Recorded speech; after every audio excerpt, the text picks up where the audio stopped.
Essayez d'imaginer une température que le cerveau humain refuse tout simplement de concevoir. 1 million de degrés. Ce n'est pas juste chaud, c'est un état de la matière où les atomes deviennent fous, où les électrons sont arrachés de leurs orbites, transformant tout ce qui existe en une soupe de plasma bouillonnante. C'est la couronne solaire, l'endroit le plus hostile de notre système stellaire. Et en ce moment même, à cette seconde précise, une montagne de glace fonce à travers cet enfer. Elle se déplace à une vitesse qui ferait perdre connaissance à n'importe quel pilote terrestre. Des centaines de kilomètres par seconde. Ce n'est plus un vol, c'est une chute infinie et fatale dans l'abîme de la gravité. Nous appelons cet objet la comète C 2024 S1 Atlas, mais les journalistes l'ont déjà baptisé la tête d'Halloween. Un titre accrocheur, n'est-ce pas? Il vend la peur à la perfection. Il promet du mystère. Il suggère que le 31 octobre, jour où l'on s'amuse à se faire peur avec des monstres imaginaires, le ciel nous montrera un monstre bien réel. Mais la vérité cachée dans les rapports arides des astrophysiciens est bien plus terrifiante que n'importe quelle histoire de fantômes. La vérité, c'est que l'univers se moque de nos fêtes et de nos peurs. Là-haut, un mécanisme gigantesque et impitoyable de mécanique céleste est en marche. Et en ce moment même, il broie les os d'un autre voyageur cosmique. Bienvenue dans notre enquête. Aujourd'hui, nous n'allons pas lire dans le marc de café. Nous allons lire le protocole d'une autopsie céleste. Vous avez sans doute vu les gros titres. Les réseaux sociaux s'enflamment. On vous dit que c'est un signe. On vous dit qu'une comète fonçant vers le soleil à la veille de la Toussaint est un présage de malheur. Certains crient à la fin du monde, d'autres font leurs valises pour leur bunker en attendant l'impact d'un astéroïde, et les plus réservés d'entre nous ressentent simplement une vague anxiété. Et c'est normal, nous, les humains, sommes génétiquement programmés pour craindre ces astres chevelus. C'est gravé dans notre subconscient. Rappelez-vous, l'an 44 avant Jésus-Christ. Rome, l'assassinat de Jules César. Une comète s'embrase dans le ciel et les Romains, peuple rationnel et brutal, perdent soudain leur sang-froid. Ils y voient l'âme du dictateur, ils y voient la condamnation à mort de leur république. Passons à l'année 1066, l'Angleterre, la bataille d'Hastings. La comète de Halley plane au-dessus du champ de bataille. Pour les anglo-saxons, c'était un signe de défaite. Pour les Normands, un signe de victoire. La même physique, mais quelle interprétation différente. Nous ne regardons pas le ciel avec nos yeux, nous le regardons avec nos peurs. Et aujourd'hui, en 2025, alors que le monde craque déjà sous le poids des guerres et des crises, l'apparition d'une comète brillante agit comme une allumette jetée dans un baril de poudre. Mais laissons les émotions de côté et allumons la logique froide. Qu'est-ce qui fonce exactement vers nous? Pourquoi les astronomes se sont-ils tendus lorsque le système Atlas, le système d'alerte ultime d'impact d'astéroïdes, a détecté ce point sur leurs écrans? Ce n'est pas parce qu'elle pourrait s'écraser sur Terre. Spoiler, elle ne le fera pas. Le fait est que cette comète est membre d'un club de suicidaires d'élite. C'est la famille Kreutz. Retenez ce nom, Heinrich Kreutz, l'homme qui a compris que les comètes pouvaient avoir un pédigree.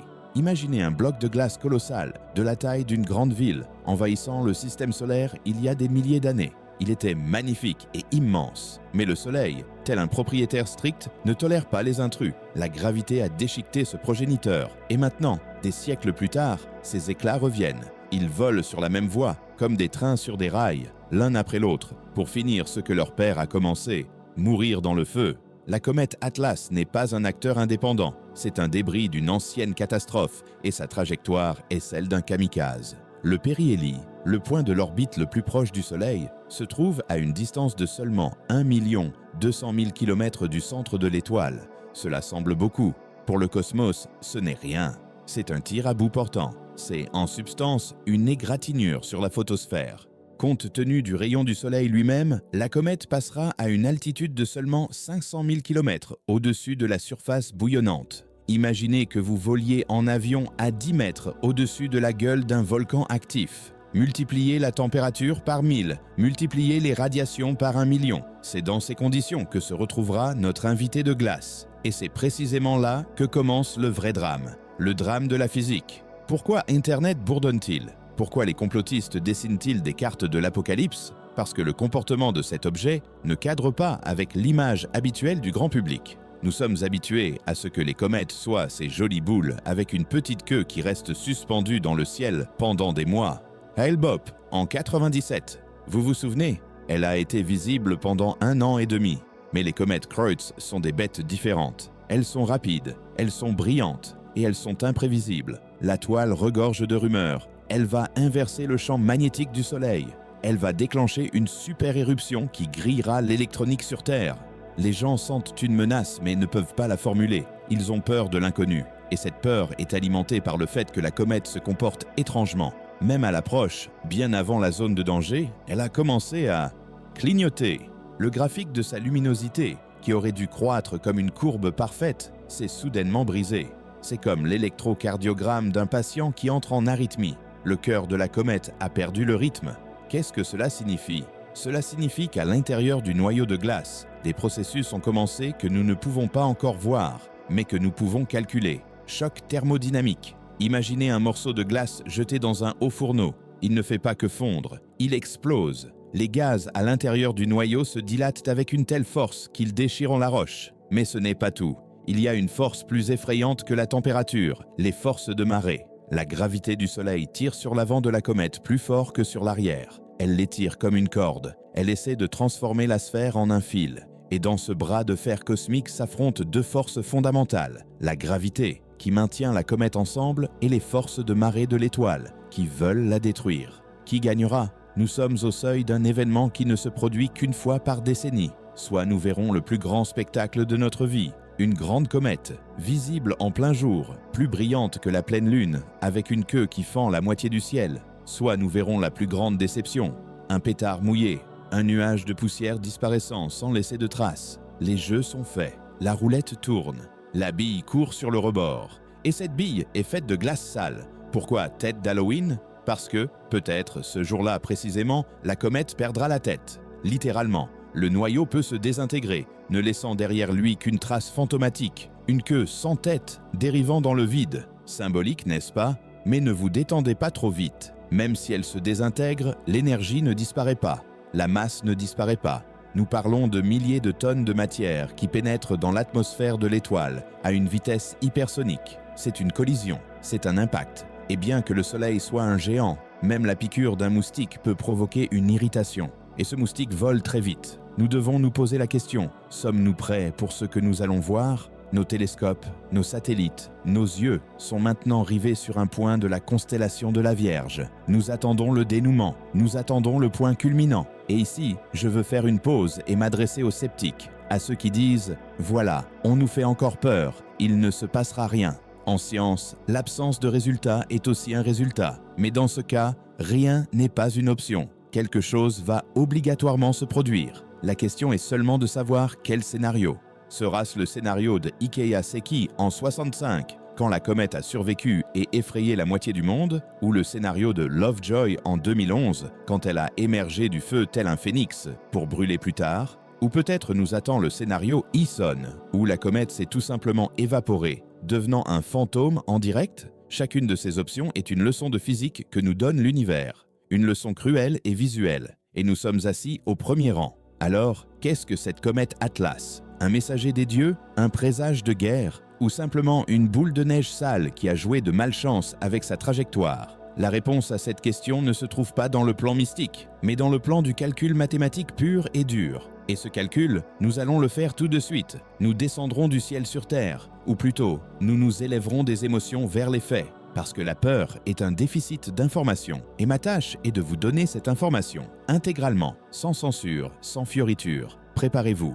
Nous commençons la plongée dans l'anatomie d'une catastrophe cosmique. Pour comprendre la nature du phénomène auquel nous sommes confrontés à l'automne 2024, il ne suffit pas de regarder les données télémétriques actuelles. Il est nécessaire de procéder à une reconstruction profonde des événements, remontant à un passé lointain. Nous passons à l'analyse détaillée du dossier de l'objet connu sous le nom de comète C 2024 S1 Atlas. Ce n'est pas simplement un corps céleste isolé qui a volé accidentellement dans notre voisinage. C'est un fragment d'un grandiose puzzle cosmique que les astronomes assemblent depuis plus d'un siècle et demi. L'histoire ne commence pas au XXIe siècle, mais au XIXe. L'astronome allemand Heinrich Kreutz, travaillant à l'université de Kiel, a remarqué une étrange anomalie statistique. En étudiant les orbites de plusieurs comètes brillantes observées dans le passé, il a découvert que leur trajectoire était pratiquement identique. Elles venaient de la même direction, passaient extrêmement près du Soleil et repartaient vers la même région de l'espace. Kreutz a avancé une hypothèse qui est devenue par la suite le fondement de l'astronomie cométaire moderne.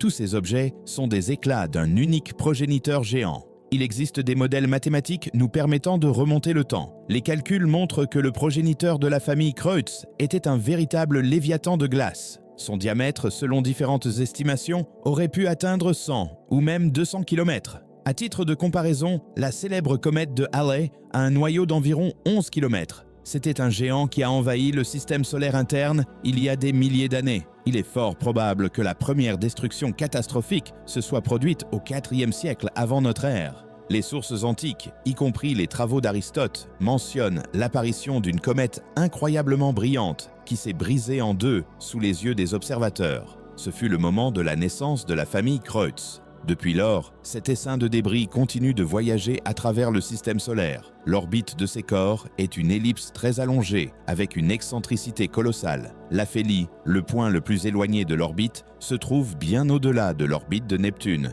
dans la ceinture de Kuiper froide, ou même dans le nuage d'Oort. Là-bas, dans des conditions de froid absolu, les comètes passent des siècles à se déplacer extrêmement lentement. Mais dès que la gravité commence à les tirer vers le centre, elles accélèrent, se transformant en projectiles cinétiques. La période orbitale de ces comètes varie de 500 à 800 ans. Cela signifie que la comète Atlas, que nous avons observée, était pour la dernière fois dans nos parages, possiblement au Moyen Âge, faisant encore partie d'un fragment plus grand. Examinons maintenant la mécanique du processus. Qu'est-ce qui rend les comètes Kreutz uniques du point de vue de la physique? Le paramètre clé ici est la distance au périhélie. La comète S1 Atlas est passée à une distance de seulement 0,008 unités astronomiques du centre du Soleil. Traduit en grandeur compréhensible, cela signifie un vol à travers l'atmosphère extérieure de l'étoile. Dans cette zone agissent les lois de la magnéto-hydrodynamique et de la physique des plasmas, qui transforment un vol ordinaire en un test de résistance des matériaux. La structure interne de la comète n'est pas une pierre monolithique. Le modèle standard décrit le noyau cométaire comme une boule de neige sale. C'est un conglomérat de glace d'eau, de dioxyde de carbone gelé, de méthane, d'ammoniac et de poussière de silicate. Cette structure est poreuse et extrêmement fragile. La densité du noyau cométaire est souvent inférieure à celle de l'eau. Lorsqu'un tel objet s'approche du Soleil, le processus de sublimation commence. La glace ne fond pas pour devenir de l'eau, car dans le vide, la phase liquide est impossible. Elle passe instantanément à l'état gazeux. Imaginez la pression qui surgit à l'intérieur d'un corps poreux, lorsque les substances volatiles commencent à s'évaporer dans tout leur volume. Cela ressemble à des millions d'explosions microscopiques. Le gaz se fraye un chemin vers l'extérieur, s'échappant par les fissures et les cavernes, entraînant la poussière avec lui. C'est précisément cette poussière, en reflétant la lumière solaire, qui crée la coma visible et la queue. Mais les comètes Kreutz ont un autre ennemi, le rayonnement solaire. À la distance du périhélie, le flux d'énergie du Soleil est des milliers de fois supérieur à ce que nous recevons sur Terre. La température de la surface du noyau peut monter jusqu'à plusieurs milliers de degrés, tandis qu'à l'intérieur, le froid cosmique demeure. Ce gradient de température crée des tensions mécaniques monstrueuses. La comète est littéralement déchirée de l'intérieur par le choc thermique. Cependant, le facteur le plus destructeur reste les forces de marée. Selon la limite de Roche, pour chaque corps céleste, il existe une distance critique vers un objet plus massif, en deçà de laquelle la gravité brise le satellite. Le Soleil est un monstre gravitationnel.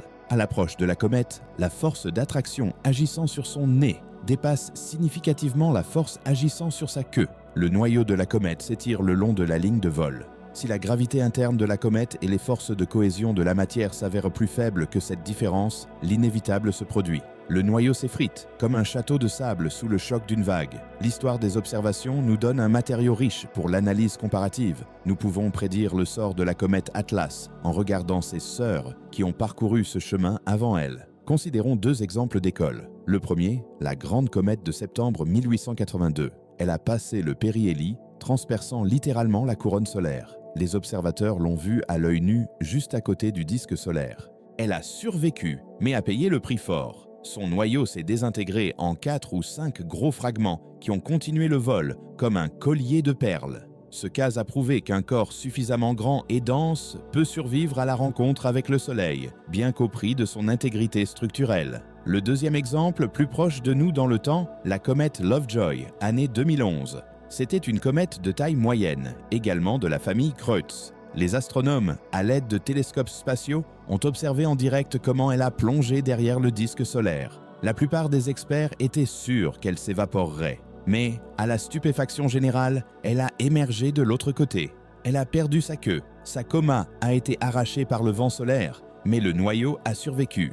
Au moins pour quelques jours. Après le passage du périhélie, elle a fini par se désagréger en poussière. Ces précédents nous donnent les clés pour comprendre ce qui est arrivé à la comète S1 Atlas. Contrairement à la comète de 82, Atlas était initialement plus petite. Contrairement à la comète Lovejoy, elle a commencé à montrer des signes d'instabilité beaucoup plus tôt. Les données de l'analyse spectrale ont montré des émissions non seulement de poussière, mais de gaz atomiques, ce qui témoigne d'une destruction profonde de la structure. Nous avons observé non pas tant le vol d'un corps solide, mais le mouvement d'un essaim dense de débris, maintenus ensemble uniquement par l'inertie et une faible gravité mutuelle. Ainsi, notre enquête passe du stade de l'observation d'un point dans le ciel au stade de la compréhension de l'inévitabilité physique. La comète S1 ne possédait pas une masse suffisante pour résister aux forces de marée et n'avait pas la solidité structurelle suffisante pour supporter le choc thermique. Son destin était scellé par les lois de la physique au moment même où elle a croisé l'orbite de Mars et a commencé à accélérer vers son final ardent. Ce n'est pas un hasard, mais une régularité stricte qui fonctionne dans le système solaire comme une horloge. À cette étape de notre enquête, nous passons de l'analyse des preuves à la lecture du verdict. Nous avons rassemblé des données sur l'origine de l'objet, étudié la physique de son mouvement et le contexte historique. Il est maintenant temps de confronter les attentes qui ont été diffusées dans l'espace public à la dure réalité de la télémétrie. C'est le moment de vérité où les mythes se brisent contre les graphiques et les peurs cèdent la place à la thermodynamique. Nous entrons dans la phase que nous pouvons appeler le procès de la comète Atlas. La résonance publique autour de cet événement s'est construite sur l'attente d'un spectacle grandiose. Les médias peignaient des tableaux d'une épée flamboyante dans le ciel, visible de jour, ou d'un sinistre crâne vert qui planerait au-dessus de la Terre la veille d'Halloween. Ces attentes étaient basées sur l'extrapolation de données précoces, lorsque la comète était encore loin du Soleil et montrait une haute activité. Cependant, la science ne tolère pas les extrapolations linéaires dans les systèmes non linéaires. La réalité a commencé à diverger des prévisions dès le début du mois d'octobre. Le témoin clé de l'accusation contre la théorie de la grande comète fut la courbe de lumière. Dans le modèle standard, la luminosité de la comète devrait croître proportionnellement à la diminution de la distance au Soleil, élevée à la puissance 4. Mais Atlas a violé cette loi. Au lieu d'une croissance explosive de la luminosité, les astronomes ont enregistré une stagnation, puis une chute de l'éclat. Ce n'était pas un simple dysfonctionnement, c'était un signal de détresse. Le noyau de la comète, ce conglomérat lâche de glace et de poussière, a cessé d'exister en tant que corps physique unique bien avant le périhélie. Ce que nous avons observé dans les dernières semaines avant le rapprochement n'était plus une comète, mais un nuage étiré de débris agonisant sous les flux du vent solaire. Ici, nous approchons du retournement de situation principal de cette histoire. Un rebondissement qui rend la situation véritablement dramatique du point de vue scientifique. Nous craignions la mauvaise chose. La société s'inquiétait de l'influence possible de la comète sur la Terre, des présages mystiques et des catastrophes. Mais le vrai drame se déroulait sur un plan complètement différent. Ce n'était pas une histoire sur la menace, mais sur la vulnérabilité. Nous avons été témoins de la façon dont une montagne de matière apparemment massive se transforme en néant en quelques heures. La véritable intrigue ne consistait pas en ce que la comète nous ferait, mais en ce que le Soleil ferait à la comète. Le 28 octobre 2024 est arrivé le moment de l'horizon des événements. La comète, ou ce qu'il en restait, est entrée dans le champ de vision des coronographes de l'Observatoire spatial, SOHO.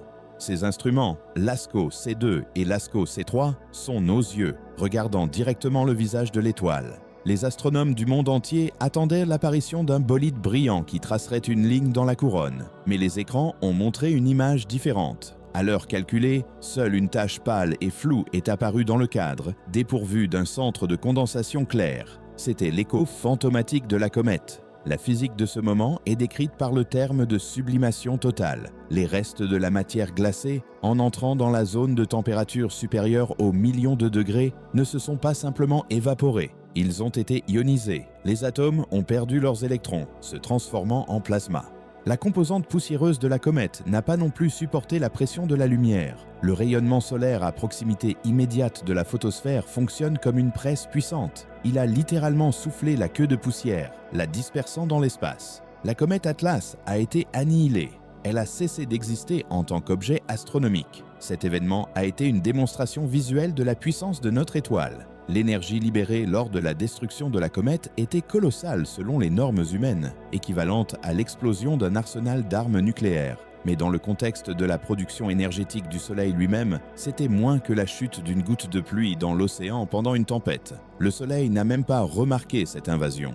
Aucune éruption, aucune éjection de masse coronale provoquée par la chute de la comète n'a été enregistrée. Les échelles des masses sont incomparables. Ainsi, le point culminant de notre enquête nous amène à une conclusion paradoxale. L'événement le plus effrayant que prédisaient les gros titres s'est avéré être l'événement le plus imperceptible de l'année. La tête d'Halloween a perdu la tête, le corps et la queue se dissolvant dans le vent solaire. Nous n'avons pas vu de spectacle céleste, mais nous avons obtenu quelque chose de plus précieux, la confirmation de nos modèles. Nous avons vu les limites de la résistance de la matière. Nous avons vu comment fonctionne le mécanisme de nettoyage du système solaire. Et, le plus important, nous nous sommes convaincus que nos outils d'observation sont capables d'enregistrer même la mort de l'invisible. Maintenant que la salle d'audience se vide et que le verdict de mort par cause naturelle a été prononcé, il ne nous reste plus qu'à assimiler les conséquences. Qu'est-ce que cet événement signifie pour l'avenir des observations? Quelles leçons devons-nous tirer de cette exécution cosmique? Et enfin,